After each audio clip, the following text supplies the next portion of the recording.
philosophy matters. Hey, what is up, everybody? So I'm just checking back in here because I've been following along with the Rippaverse developments, and it has been a wild ride. And for me, as a comic book producer, this is really exciting times. It's kind of like watching, history in the making and seeing that there's this huge support for everybody who's, starting to, get into the real alternative creator space in ways that just has never been imagined before. So I am stoked. Oh, and it's good to see RJ here with Critical Blast. He's like, I was waiting for you guys to weigh on this one. Yes, actually, I had waited a little bit yesterday. I even made a little parody video this morning that was pretty funny, just talking about the SJWs complaining about the Rippaverse succeeding. So that was kind of a fun one to do, just because I was literally just reading off of what many people were saying on Twitter and other places that were just absolutely ridiculous comments about the Rippaverse. So I was like, okay, you know what? I'm just going to put this together into a parody and, an SJW parody and put it up there because it's just so ridiculous. So this is, monumental. The campaign itself has actually passed the 1 million mark. And of course, with it passing the 1 million mark, it's going to be a little bit harder to actually access the site, because I think you're starting to see people start to pile on in and want to, jump in on this, especially now more than ever. I think some people, of course, had the email from him yesterday, so they knew to, jump in early. Some people had to wait till they got off of work. And of course, some people, I read this online that, they were frustrated waiting for a chance to get in because it was not loading. But now it looks like enough people were able to get in to get to that huge milestone. So this means, at least according to what he says on his site, he's going to actually be able to do 2 more campaigns this year. So he's actually going to be able to run those at, in his stretch goals. And he's going to also be announcing the team for the next series. So that's pretty cool that we're actually going to get some early, I guess you could say, previews of what's to come. So I'm pulling up the site now. I'm not exactly sure if it will load. That is, I'm not really sure if the page will load for the support page, because there is just, I think, that much traffic. And I think a lot of people are covering the fact that he just crossed the 1 million mark. And that is really going to change the game. I mean, I predicted it yesterday. I called it out there. I'm like, this is definitely going to pass 1 million, because you already saw that within just like the first hour and a half, it was reaching $200,000-$300,000. I'm like, okay, if there's only, 3,000-ish supporters around that time, okay, well, he had over 20,000 people sign up for the email list. So even again, if you got half of that, it was like, okay, well, 3 times 3, right? You're getting about 9,000, 10,000 people actually supporting, which it's hit. And of course, in the proportional amount of money, that hits $1 million. So he did it. Yeah, and it looks like, again, getting 502 issues here, and I can imagine why, because there's a lot of people probably trying to jump in. Oh, and there we go. Okay, so now you can actually see. We now can see here on the campaign that it is officially, and I'm trying to zoom in here, so let's see how far I can go before it doesn't let me zoom in. Okay, so you can see right here that the total revenue is $1,001,538.33. So clearly past the goal by a good amount. I mean, he's at 1,000% of his campaign goal, which is $100,000. 10,281 total purchasers. I mean, and this is supposed to be a 75-day campaign. So, you're only, just a day and change, and you're 10 times your goal. This is going to be crazy. I mean, will it hit 2 million? Will it hit 3 million? I don't know. I mean, really and truly, it's tough to say where this could potentially go. I think that in order for him to hit the 2 to 3 million, though, it's probably going to require a lot more media coverage, which I think, obviously, at this point, he's definitely going to get some media coverage. There's no way that he's not getting picked up by and reported on by, people in the alt to possibly, even mainstream level news sources, because that's just huge. For someone who's not, leaving Marvel or DC, some like industry veteran person starting a company. This is just someone who's a comic book fan. That's what Eric July is. He's a comic book fan, and he's starting his own company just out of frustration from, what's going on. That's a big deal. That's a huge deal. So yeah, if we look at these stretch goals here, I'm not sure if they'll have them all marked off, but you can see 125, 150, 200, 300, 400, 500, 600, 700. Okay. So it hasn't been updated on the 800, 900,000 and a million yet. But we can see with those tiers, once they actually put those green stars in, just check it off where they've gotten to, that there's 2 more guaranteed campaigns by the end of the year. The part-time Rippaverse employees are converted to full-time. So this is it. I think this means that Eric July is definitely going to be, full-fledged comic book producer, which I think that's going to be interesting because I can't imagine that doesn't also, redirect where he's putting his energies, because I'm sure that to get this company started and really going, he's probably going to be heads down for a bit at least until he gets all the talent and management in place so that they can actually handle this stuff. And then he could maybe do some other stuff with his canon, for the sake of canon streaming or music and things like that. I imagine that it's just going to be a lot of legwork at first, just getting everything together to actually get all these shipments out and to deal with everything he's going to have to do to grow this. And of course, at the million, he's doing the reveal of the team involved in the next project. So he's going to be announcing who's going to be working on it, the penciler, inker, colorist, that kind of thing. And I'm sure they're going to be talking about what the campaigns are actually going to be covering. So this is wild. This is absolutely astoundingly amazing. And I'm really thankful that he decided to do this, because there's not too many people who can actually, I think, pull this kind of thing off. It's something that you have to have a lot of things going for you on. I mean, as he said yesterday, I was watching his stream talking about his company stuff. He said he had put in $200,000 just to get this going, right? And that might be like, whoa, that's a lot. But as he said, he's not a lawyer himself, so he had to get lawyers and stuff like that to manage all the business formation, the contracting and stuff like that, which is tough. I fortunately how I'm able to do what I do with my comic series, with Voluntarius here and stuff like that, is that I can actually there we go. I can do a lot of that legwork myself.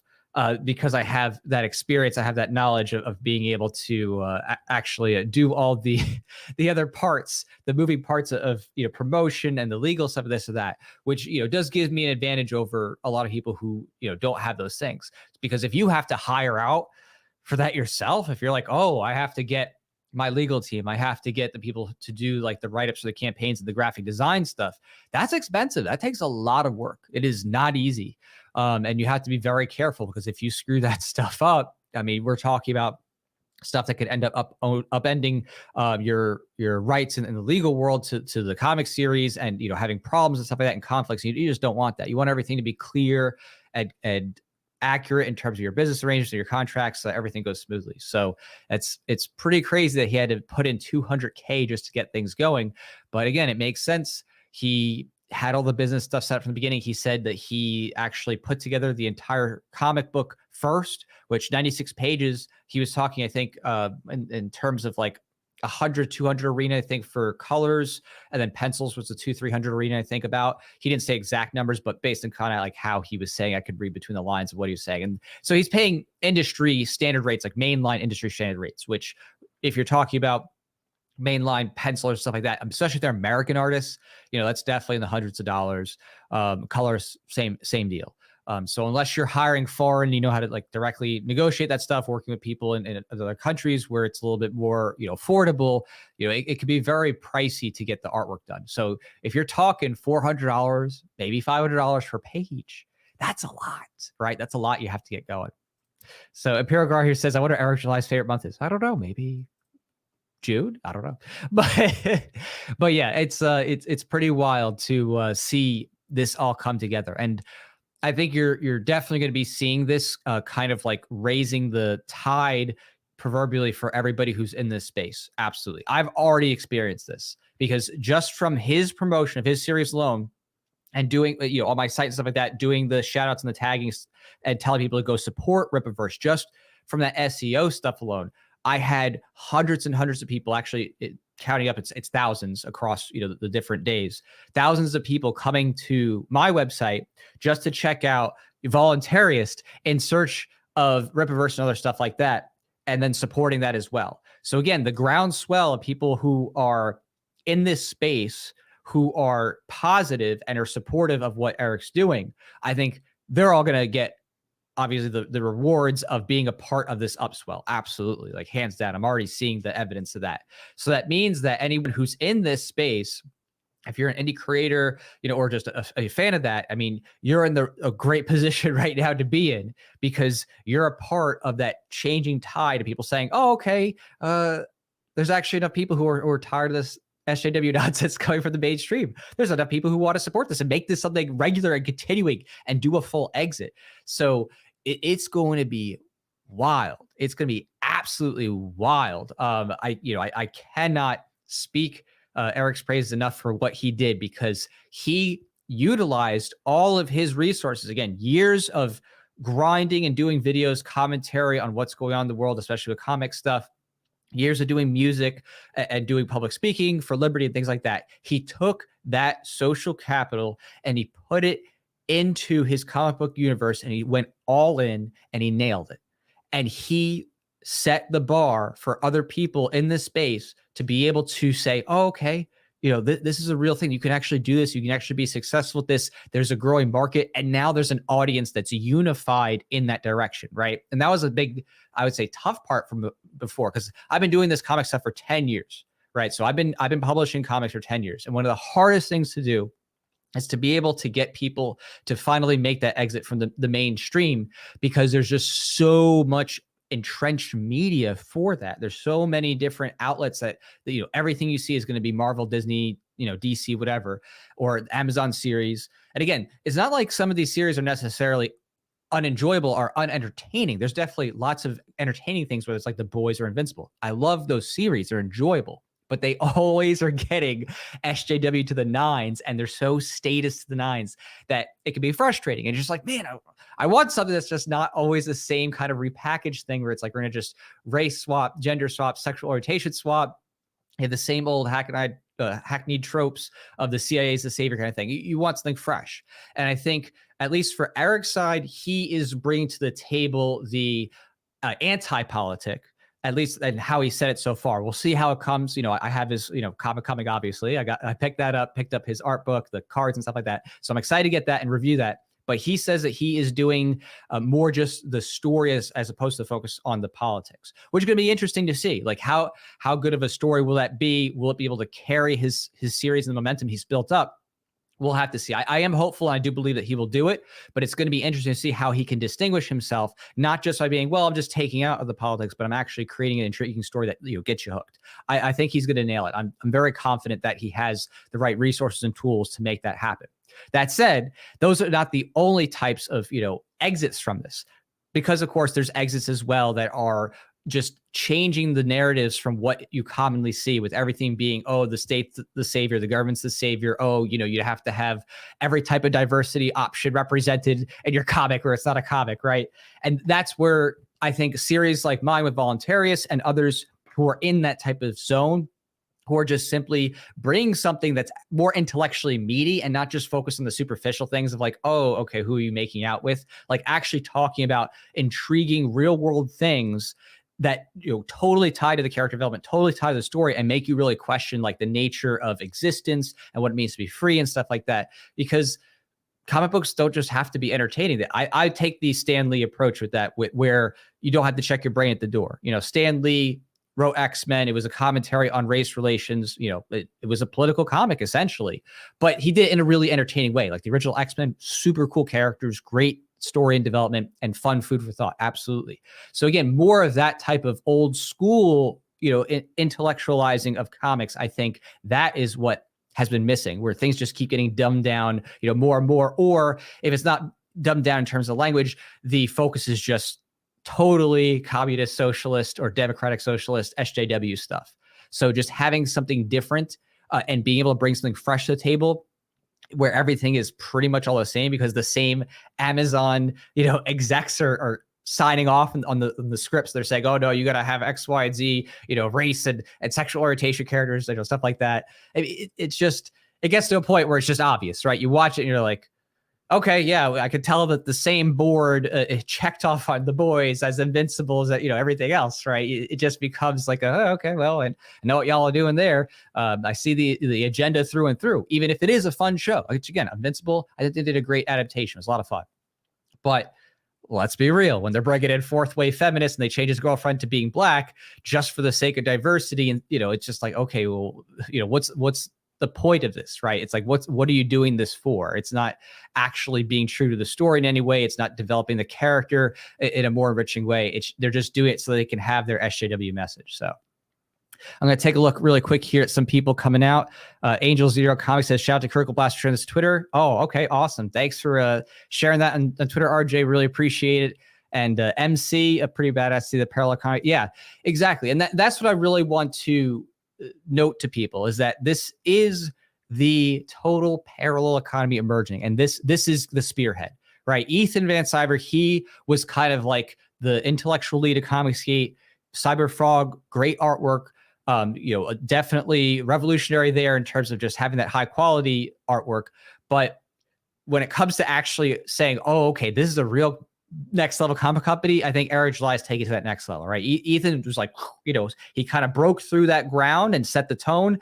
And then Eric July was like, straight up to the moon saying, okay, we're going to really make the full-fledged, company, not just a comic series and not just action figures, which again, the Cyberfrog figures are freaking cool. But like, okay, but now we're taking it to that next level where it's like, no, we're talking about like company level. We're talking about ongoing series, like actual potentials for distribution, where you're having multiple arcs being put out there and people can actually subscribe to that. I mean, and we know already, based on what you can see right here, again, on his own thing, he hit the 800,000, 2 more campaigns guaranteed. Yeah, you know what that means? That means that we're actually going to see this series running right off the bat. Like, this is not just going to be like, okay, you have your 96 pager and all right, well, maybe next year, which is a common trope when it comes to like the independent stuff on Indiegogo or Kickstarter, because it takes time to actually put the stuff together and then to set it out. It is a pain. It's not easy. I know. I've been doing it for 10 years. It is not easy to be able to keep that momentum going. But the fact that he's there where he can actually continue to build off of it and, take what he's already got for people, them to have that, and then to have the next thing come up pretty much right away. Boom. I mean, that's like next level stuff. So it's going to be pretty wild to see what happens with those campaigns. Oh, and the Imperial Guard here says R.I.P. Stanley. Yeah, I know, right? Stanley was he was great. He really was great. I think he represents the right balance of being able to address real world issues, but not, make it preachy. I think that's what made Stanley really great, is that he knew how to make entertaining characters, talk about real issues, but not make it where it's like, oh my gosh, this is like the total focus of every single thing. And, that's what drives the characters, their superficial attributes, right? It's the characters themselves, their personalities, the conflicts that develop the character. And that's definitely something I like to bring with my stuff too. So it's going to be a journey, though. It's going to be a journey here because, I mean, when you think about it, right, just looking here over at the support, 10,281 purchases, right? So it's one thing to be like, okay, I got $1 million. It's another thing, and now it's 10,362. It's another thing to actually fulfill those. That's going to take a lot of effort. Like that's no joke. So I could imagine that with this level of support, they're going to have to be getting, all hands on deck on this. It's going to take a significant number of people to fulfill these in time. Absolutely. Because, when you're talking about, I mean, they have not just, the comic books themselves, but they have posters, they have shirts. I mean, they have, the big bundle pack and all that good stuff and the cards. This is a lot of different types of packaging to have and to actually ship out and put together. So this is no joke. Like, this is going to take some serious effort to get going. So it's a good thing, almost like, it's like if he had just barely succeeded, if he had only hit like maybe the 200,000, it might almost have been a little rough, because it's like, okay, I made enough to recoup expenses, but I'm going to have to like really dig in with my team that's part-time to try to get this stuff fulfilled. But now that he's hit that high level, it's like he passed that middle ground where it's no longer going to be a struggle. It's like, okay, he can actually afford to get the right people to get in here and do it and fulfill things, reasonably and I think quickly. So that is absolutely outstanding. I'm absolutely impressed and excited and elated to see that this has hit this level of success. I mean, really and truly, this is going to be, I think, when you look back in time at different major events in comic history, right? You think about, when Superman was created or when Batman was created, Captain America, things like that, or Stan Lee with the X-Men. You think about what were those significant milestones that forever changed the way that this type of art medium, went forward in the culture and how people engage with it. This is one of those moments. So if you're here and you're watching this right now, so again, if you're watching this right now, you are literally a part of history. You are watching what is history in the making, just like when, the Detective Comics 1 came out, or, Superman, his character was unveiled, or the X-Men were unveiled for the first time, or Spider-Man. This is it. You're watching that actual history in the making come to fruition before your very eyes. And this is something that I think everyone who is frustrated with the mainstream stuff right now and what's going on, it doesn't matter, whether you're a big fan necessarily of the character itself right off the bat, whether you like them or not. I really encourage everybody to just pick up something for this, because it's truly going to open the floodgates of what's possible. And I'm already seeing it online. It's putting these mainstream publishers on a shaking in their boots notice, because this is telling them, hey, guess what? You can't just keep doing whatever you want. This is not going to go on forever. People are not going to tolerate it forever. They're not going to just sit back and say, yeah, you can destroy all of my beloved characters and you can, upend Superman's history with, true justice the American way kind of thing, and just, better tomorrow and just get rid of it. You're not going to mess with everyone's childhood favorite characters and think, we could just, repackage it for new generation, get away with it. It's coming to a head. And everyone who has taken notice at this point, I think, has gotten to a point of frustration, and they are venting their frustrations with every support they put onto Eric's campaign and to other comic book series that are in this genre, whether it's stuff like Common America or Cyberfrog or Voluntarist or whatever. Again, people are starting to actually proverbially vote with their dollars and take their hard-earned resources and put it into productive uses where the people they're supporting don't hate their existence, don't shame them for happening to like really cool stories or that are, tough and gruff and don't necessarily have to make every single panel about, what pronouns someone's using. So it's like, hello, this is all going to come to a head. It's all going to bite them right in their booties. At Marvel, DC, Disney, the whole shebang. It's coming to a head. And this is not just the only genre where it's happening. I think if you paid attention with other series in terms of, I guess you could say, mainstream alternatives, whether it was the Daily Wire or Tuttle Twins or Angel Studios, whatever, this is happening across the board, right? This is not just limited to comics. Comics is just now kind of getting that footing where it's like, oh, okay, this is starting to become a thing, but it ain't limited to comics. This is something that is going to affect every major medium, every major industry, because the incentive is now there for people to actually say, you know what, I'm gonna provide something that's better than this nonsense. There's enough people who are tired of it. And when you have millions of people saying, I'm done, what's the thing, what can I do instead? That is a huge market.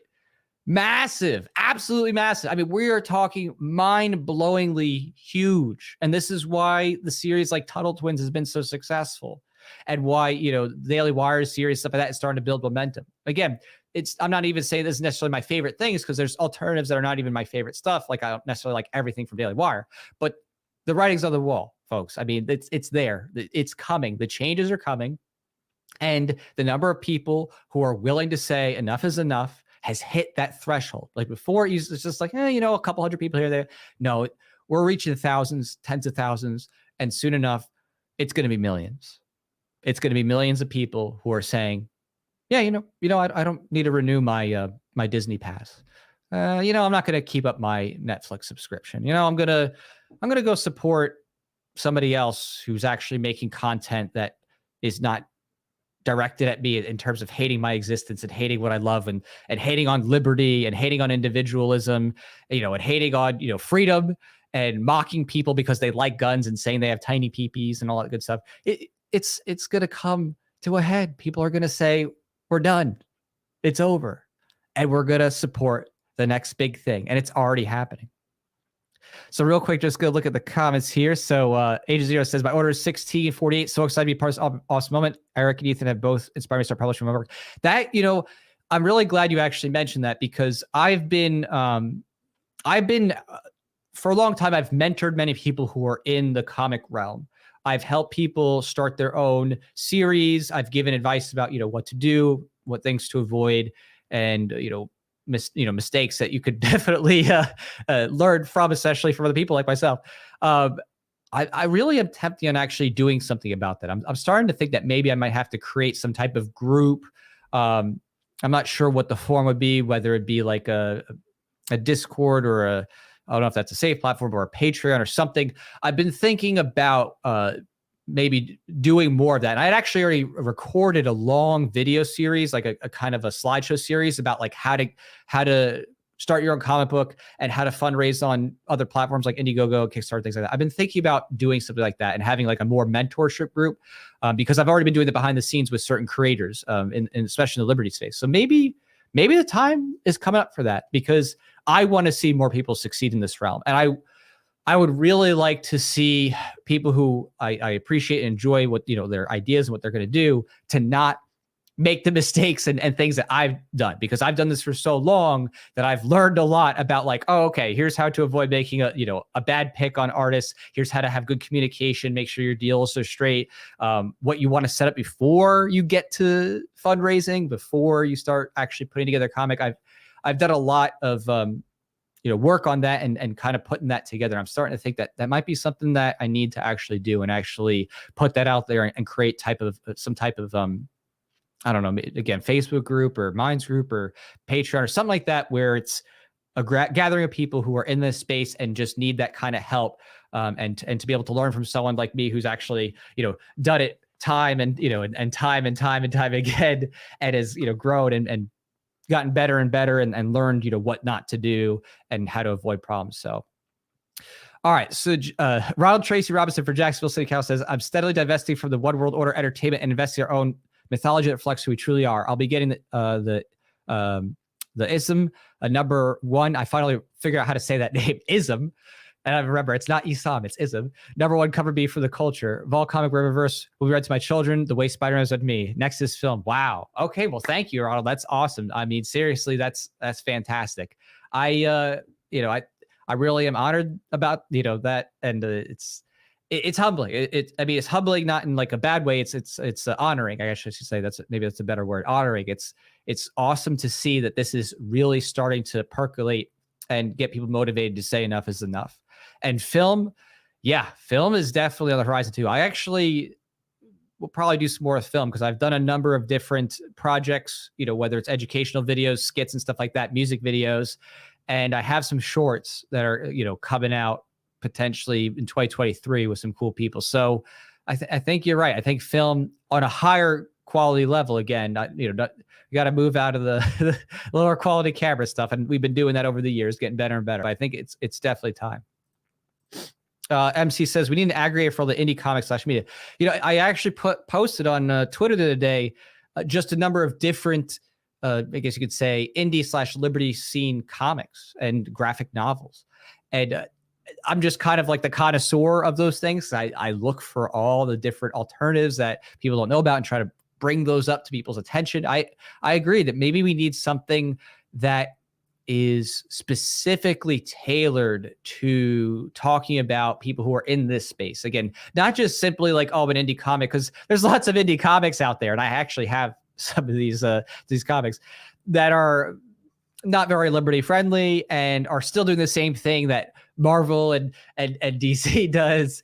Just they're like, oh, well, I'm an independent company. It's like, okay, cool. So it's like, okay, what? So it's just about, rainbows and the CIA saving the world. Okay, well, that's still the same thing that DC and Amazon's doing. So I'm talking about people who are actually taking a stand against these mainstream status narratives. I'm talking about people who are writing stories that are very pro human liberty, individualism. They're, not ashamed of people, I guess you could say, using self-defense or guns and stuff like that. Because again, that's what my pet peeves is, just, knocking people because they like to use guns and stuff and disarming everybody in all the comics. So I would love to see it, some type of aggregation for that. Maybe that's something that could be done. I might, I might have to do something with that. I started to do some interviews with people who are in that space, who are interviewing. I was interviewing others who are, creators and stuff like that. But something that is an indie aggregator, but specifically for those who are a rejection of what's happening in the mainstream. Because again, just being indie does not mean that you have a series that's necessarily worth reading or is actually doing anything that, is a challenge to what the establishment's doing. So.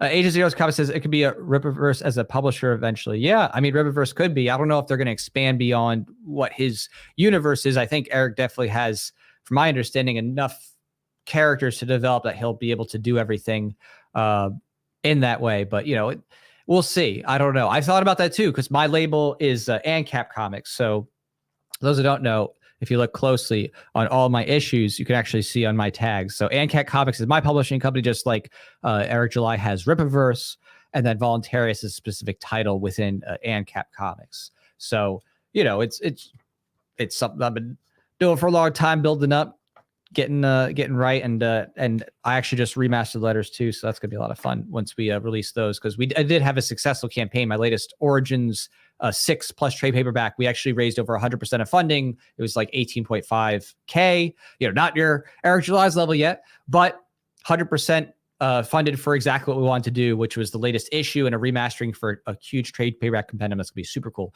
And actually, on that note, I should tell you, if you're watching now, this little fun insider thing, the same artist who did some of Eric July's work for some of his promo art is also an artist on Voluntarious. So on issue 6, that same artist, Igor, did the cover for Voluntarious. He's also going to be doing the covers for my remasters and for the trade paperback. So that's kind of a cool, connection there. We're proverbial Eskimo brothers and the same artist there. But it's super cool to have someone who actually loves Liberty and is in line with what we do working on our projects. So that's super awesome. So Igor is super talented, and I'm so excited to be working with him on this. It's kind of freaking me out, like thinking about how much we're about to be engaged with and working on coming up with Voluntarious. So, all right. So Bill says, you look tired. You've been sleeping. I always have had just a little bit more darker circles in the eyes. Some people say you get punched in the face. I'm like, nah, just my life. I know I'm not even low on iron, so it's not that. It's just how it was. So MC says, you good point. Indie isn't good enough filter. Right. I mean, again, it's indie can be anybody who is just not a part of whatever DC, Marvel, Dark Horse, even Image Comics, with, they're creator owned, but they still are, pandering to that mainstream narrative stuff. They still curate based on a lot of the status SJW tropes. So, you're not going to find anything groundbreaking that way. So it's really something that's needed. And I think MC, you brought out a good point that something is needed to be able to get people aware of these things. Maybe me and the philosopher, we had actually talked about this the other day. We had talked about possibly us doing at least a show or something like that, like a wrap up of talking about what's going on with Liberty stuff. And maybe that's a part of it. Maybe it's, even if it's as small as just starting to talk about who's making what on a weekly basis. Like, oh, hey, have you checked out this new comic series like by Catalytic Comics or something, or Fantastic Dimension? Jerry McClellan, he's actually a comic book creator who I've been very friendly with over the years, and he's amazing. And I would say few people know about him, sadly, even though he actually has a full graphic novel that is super cool. I have it. I might have to maybe grab it at some point and show people. There's Liberty creators out there that people just don't even know, because it's one thing to be someone who is the writer and maybe even somewhat the producer, bring together the art team. It's another to be like, oh, I also have the skills to actually promote this. I have a channel or something ongoing. Because for a lot of people, when you are first doing this, right, you usually have your day job. Like a lot of people are working, doing other stuff. So they don't have the time to be like, oh, I got to, promote this all day on social media and get it out there and table it. It's hard, right? For some people, it's just very difficult. And it would be great, I think, to have that kind of promotion for those things. And I am in a position to do that, obviously, because I have a lot of channels. I have a lot of different outlets and things like that I could do it with. So you are kind of pushing me here to think about what I could do to maybe help more indie creators get there, because I want to see more liberty-oriented indie creators make it out to that level of getting published and getting notoriety. I think, you know, that would be the most awesome thing ever, is just to have this like flurry of different liberty creators of all different mediums, you know, whether it's manga or comics or, you know, maybe webtoon style, whatever it is, to get that out there and have this, you know, bulk of alternatives that people can turn to and say, oh, okay, well, this isn't something where it's like, oh, you know, there's going to be one issue and maybe they'll make one in 2 years later. Like, you know, I don't want that. I want to be able to have like a constant stream of content, of things to promote and to get out there. So I think that's a real market need. And I think that this is showing that it's gonna be a thing soon with Ripaverse. So Age Zero says, I'm ANCAP as well. Awesome. This is really funny. So Bill says, comic books will rot your brain. We need to get your youth back to Christ, learn how to be a good business. That's a really funny comment, because there's so much to break down there. I actually kind of want to address this. So comic books don't rot your brain. They're literally just images. And you read dialogue of people talking, just like you might be engaged with reading a novel, or you might watch a show, and it's, you know, entertaining, but maybe also inspiring. So it's definitely not something that rots your brain, although that is a really a cutesy caricature that you put there, but definitely not at all. It's a medium just like any other type of reading material that you could possibly have, whether, you know, like, you know, just like nonfiction stuff. Comic books can deliver pretty much any type of story. There's pretty much everything you can imagine within the comic book medium. So MC says, what are comic books about Jesus? There actually are comic books about Jesus. There's actually I know this indie comic that I think it's called like Tribulation Force. I'm pretty sure that that's like this, like superheroes during the end of times. So it's like this, you know, Christian comic book series that I'm aware of.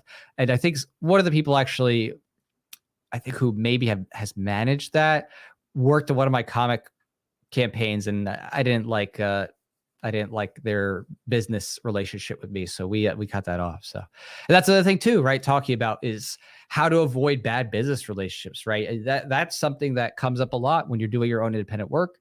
Is you have to think about who is actually trustworthy and is actually going to do what they say when they say. Because when you're working with artists, you know, you're working with people, right? Artists have deaths in the family; they get sick. When I was working on my last issue, both my penciler and my colorist, despite having actually gotten shots, got the unmentionable contraction and were out for 2 weeks each, right? So you have to deal with that kind of stuff, right? And, you know, it's something that you have to be aware of, that you're dealing with human beings when you're in this process of the comic creation. There's multiple people in the chain. You have to be able to deal with uncertainty and to plan accordingly and to give yourself buffer room. Because if you don't, you're going to set people up with false expectations, and you're not going to, you know, meet them in reality. In fact, actually, my penciler, who I'm working with right now, we're working on pages 19 and 20 of my latest issue. It's a double page spread. He had a computer crash issue. So he just caught up with me this morning, just letting me know that his computer crashed, and he actually just needs an extra day or two to troubleshoot that out. So again, you can try to do your best to say, you know, in the independent comic world, you can do as much as you can to try to control for things and to try to really plan and do whatever you can to get things right. But when you're dealing with other people, stuff happens. So if you don't prepare accordingly and you don't think accordingly and you don't have that graciousness and realisticness about what can happen, you're going to get real frustrated quickly. And, you know, you might say something or do something in anger that you shouldn't be doing that will hurt your business relationship. So you really have to think about it and think about how you're scheduling out your work to avoid problems. Ronald Tracy Robinson for Jackson City Council says, wow, one of the earliest examples of action-packed Christian comics was a series called Archangels, a Saga, but I'm sure that also rots the brain. Yeah, I mean, it's kind of funny because it's like this idea that comic books don't exist in every medium. There's literally there's comic books for freaking everything. I mean, seriously, I actually have an interesting and rare set of comics about the Federal Reserve. You know what? I'm actually going to grab that really quick. So hold on 1 second. I'm going to just grab those just to show you.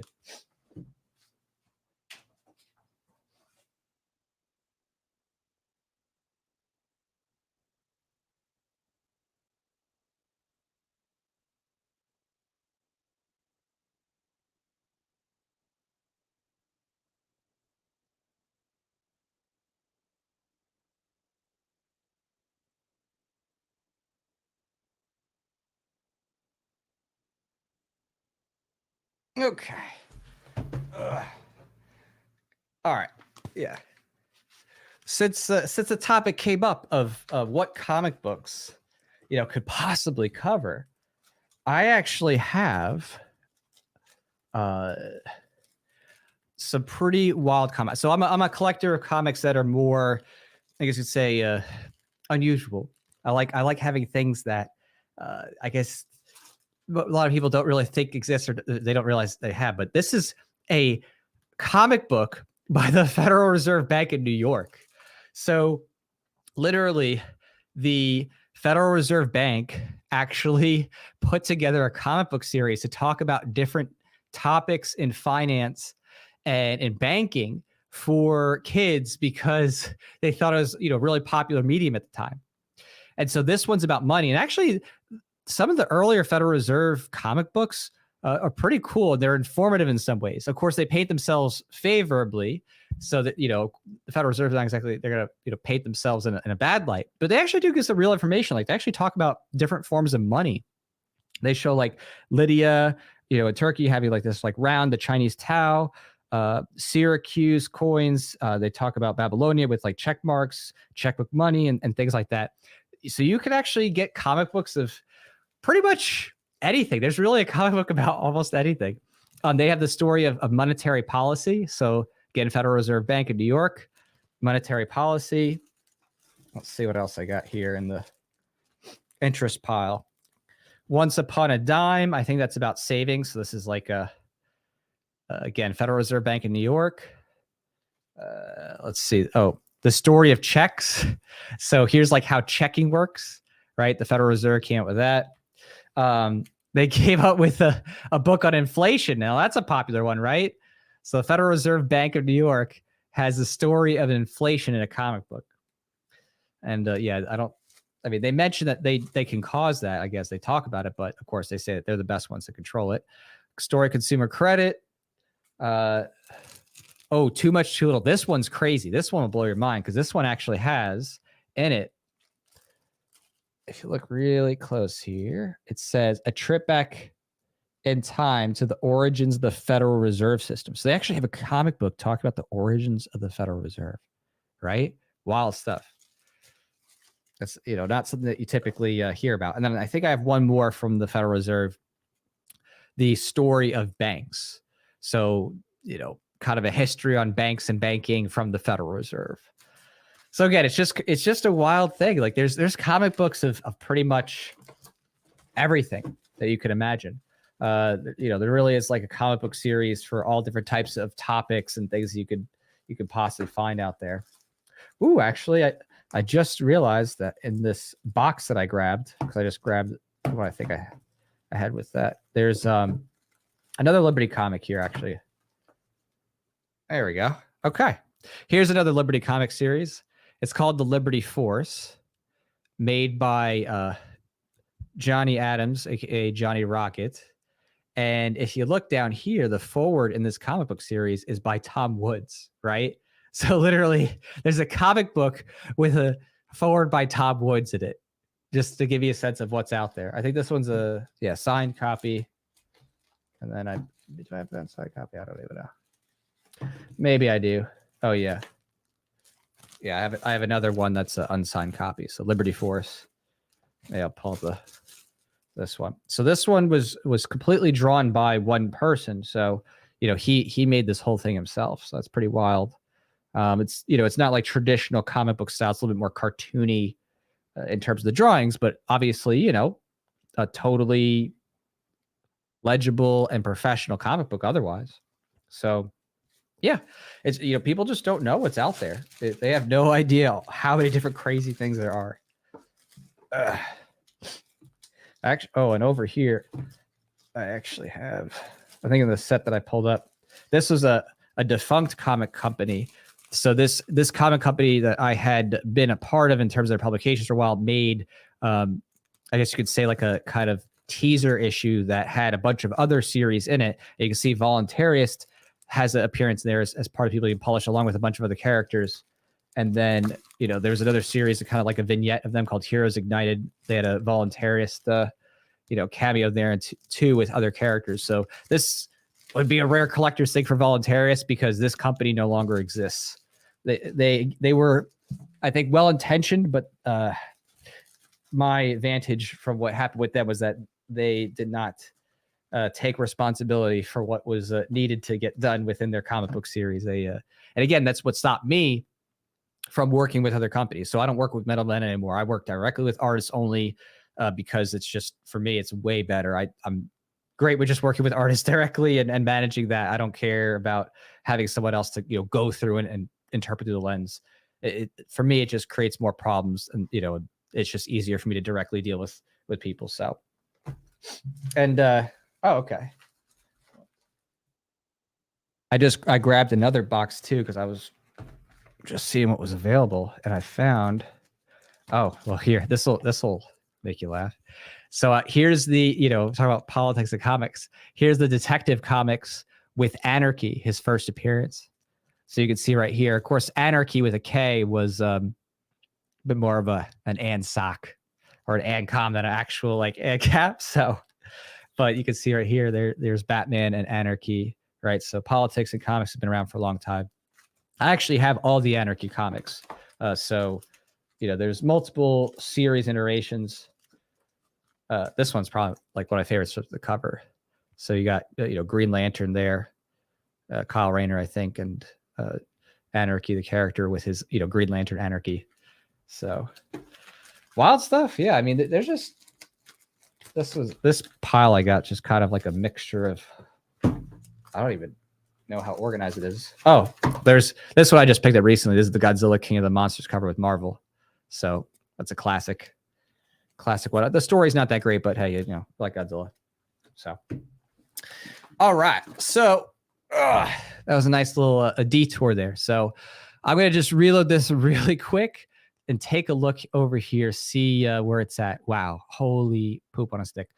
So it's at 1,020,000. Okay. So like he went over the hump of $1 million, and now it's just throttling. Wait, I mean, I don't even know, man. This really could hit to the 2, maybe 3 million potentially over 75 days. Again, if it goes on that mainstream media coverage kick, I can see that happening. Absolutely. So, and if it does, more power to him. That's going to actually just be fantastic. It's going to open the doors for everybody.